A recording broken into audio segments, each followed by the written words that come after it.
Shalom saudara-saudara yang terkasih dalam Kristus, senang berjumpa dengan saudara-saudara sekalian. Semoga damai sejahtera kasih karunia Tuhan Yesus selalu menyertai kita dari sekarang sampai selama-lamanya. Nama saya Onasis, saya rindu kita bersama-sama untuk merenungkan firman Tuhan. Sebelum kita mulai, mari kita berdoa. Bapa, dalam nama Tuhan Yesus Kristus, terima kasih atas segala yang Kau berikan pada kami. Bentar kami akan merenungkan firman-Mu ya Tuhan. Berikan kami hati yang lembut, hati dan telinga sebagai seorang murid. Jadikan hati kami tanah yang subur untuk firman-Mu ditaburkan. Terima kasih Tuhan Yesus Kristus, dan kami siap mendengarkan firman-Mu. Dan di dalam nama Tuhan Yesus Kristus kami berdoa dan mengucap syukur. Haleluya. Amin. Saat saya merenungkan firman Tuhan, di dalam hati saya ada kata mengampuni. Kita akan bersama-sama merenungkan tentang pengampunan. Salah satu berita baik yang Tuhan sampaikan kepada kita adalah pengampunan. Di Kolose 2 ayat 13-14, kamu juga meskipun dahulu mati oleh pelanggaranmu dan oleh karena tidak disunat secara lahiriah, telah dihidupkan Tuhan bersama-sama dengan Dia, sesudah Ia mengampuni segala pelanggaran kita, dengan menghapuskan surat hutang yang oleh ketentuan-ketentuan hukum mendakwa dan mengancam kita, dan itu ditiadakannya dengan memakukannya pada kayu salib. Kita semua berdosa, tidak ada manusia yang tidak berdosa kecuali Tuhan Yesus. Di Efesus 2 ayat 1, kamu dahulu sudah mati karena pelanggaran-pelanggaran dan dosa-dosamu, dan upah dosa adalah maut. Di Roma 6 ayat 23. Tidak ada manusia yang luput dari dosa dan murka Tuhan. Dosa adalah pelanggaran terhadap hukum Tuhan. Di 1 Yohanes 3 ayat 4. Tuhan Yesus mati untuk kita di kayu salib untuk mendamaikan kita dengan Tuhan. Itu di 2 Korintus 5 ayat 19. Ini berita baik untuk kita bahwa Bapa di sorga mengampuni kita oleh karena Tuhan Yesus Kristus. Karena Tuhan Yesus mengampuni kita, kita wajib mengampuni sesama kita. Kalau kita tidak mengampuni, berarti kita tersinggung, sakit hati, dendam, marah, dan kesombongan. Di Matius 18:21-35 berkata, kemudian datanglah Petrus dan berkata kepada Yesus, Tuhan, sampai berapa kali aku harus mengampuni saudaraku jika ia berbuat dosa terhadap aku? Sampai 7 kali? Yesus berkata kepadanya, bukan, aku berkata kepadamu, bukan sampai 7 kali, melainkan sampai 70 kali 7 kali. Sebab hal kerajaan surga seumpama seorang raja yang hendak mengadakan perhitungan dengan hamba-hambanya. Setelah ia mulai mengadakan perhitungan itu, dihadapkannya lah kepadanya seorang yang berutang 10.000 talenta. Tetapi karena orang itu tidak mampu melunaskan hutangnya, raja itu memerintahkan supaya ia dijual beserta anak istrinya dan segala miliknya untuk pembayar hutangnya. Maka sujudlah hamba itu menyembah dia, katanya, sabarlah dahulu, segala hutangku akan kulunaskan. Lalu tergeraklah hati raja itu oleh belas kasihan akan hamba itu, sehingga ia membebaskannya dan menghapuskan utangnya. Tetapi ketika hamba itu keluar, ia bertemu dengan seorang hamba lain yang berhutang 100 dinar kepadanya. Ia menangkap dan mencekik kawannya itu, katanya, bayar hutangmu. Maka sujudlah kawannya itu dan memohon kepadanya, sabarlah dahulu, hutangku itu akan kulunaskan. Tetapi ia menolak dan menyerahkan kawannya itu ke dalam penjara sampai dilunaskannya hutangnya. Melihat itu, kawan-kawannya yang lain sangat sedih lalu menyampaikan segala yang terjadi kepada tuan mereka. Raja itu menyuruh memanggil orang itu dan berkata padanya, hai hamba yang jahat, seluruh hutangmu telah kuhapuskan, karena engkau memohonkannya kepadaku. Bukankah engkau pun harus mengasihani kawanmu seperti aku telah mengasihani engkau? Maka marahlah tuan itu dan menyerahkannya kepada algojo-algojo, sampai ia melunaskan seluruh hutangnya. Maka Bapakku yang di sorga akan berbuat demikian juga terhadap kamu, apabila kamu masing-masing tidak mengampuni saudaramu dengan segenap hatimu. Menurut perkataan Tuhan Yesus tersebut, ini yang saya bisa sedikit uraikan. 1 talenta sama dengan 20,4 kg. 10.000 talenta sama dengan 204.000 kg. atau 8,5 billion US dollar. Hanya orang kaya yang bisa membayar seperti ini, seperti Bill Gates. Dan 1 dinar setara dengan 3,85 gram, 100 dinar setara dengan 385 gram. Kalau kita hitung 70 kali 7 kali, kalau kita hitung 24 jam kurangin 8 jam tidur, sama dengan 16 jam. Jadi setiap 2 menit kita harus memaafkan orang dalam satu hari. Dan saya lihat hanya ada 166 orang saja di dunia ini yang punya uang sebanyak sekitar 8 billion US dollar. Tetapi berita yang baik adalah Tuhan Yesus telah menebus semuanya untuk kita. Berikut ini adalah firman Tuhan yang lain tentang hal mengampuni. Matius 6 ayat 12 itu doa Bapa kami berkata, dan ampunilah kami akan kesalahan kami seperti kami juga mengampuni orang yang bersalah kepada kami.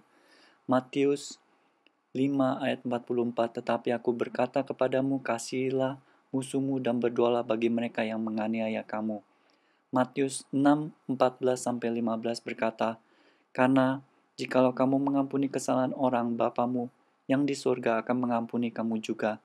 Tetapi jikalau kamu tidak mengampuni orang, Bapamu juga tidak akan mengampuni kesalahanmu. Efesus 4:32, tetapi hendaklah kamu ramah seorang terhadap yang lain, penuh kasih mesra dan saling mengampuni, sebagaimana Tuhan di dalam Kristus telah mengampuni kamu. Kolose 3 ayat 13, sabarlah kamu seorang terhadap yang lain, dan ampunilah seorang akan yang lain apabila yang seorang menaruh dendam terhadap yang lain. Sama seperti Tuhan telah mengampuni kamu, kamu perbuat jugalah demikian.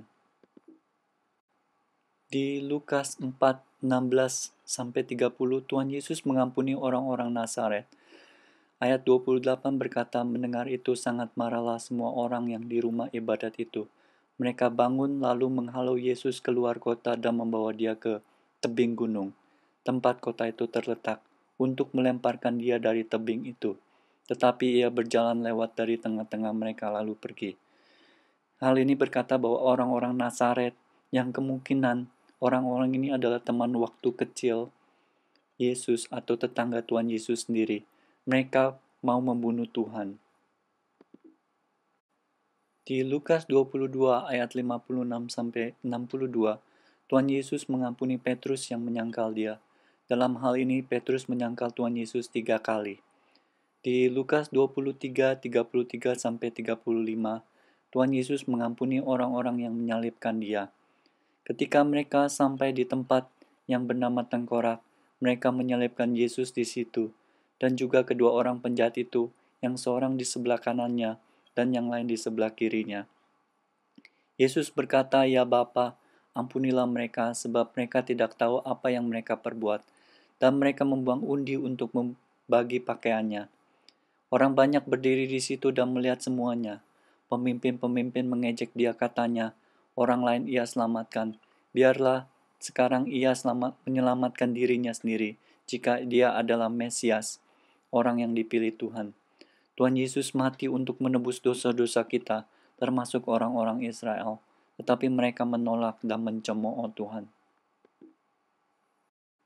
Di Kisah 7 ayat 58-60, Stefanus mengampuni orang-orang yang membunuhnya.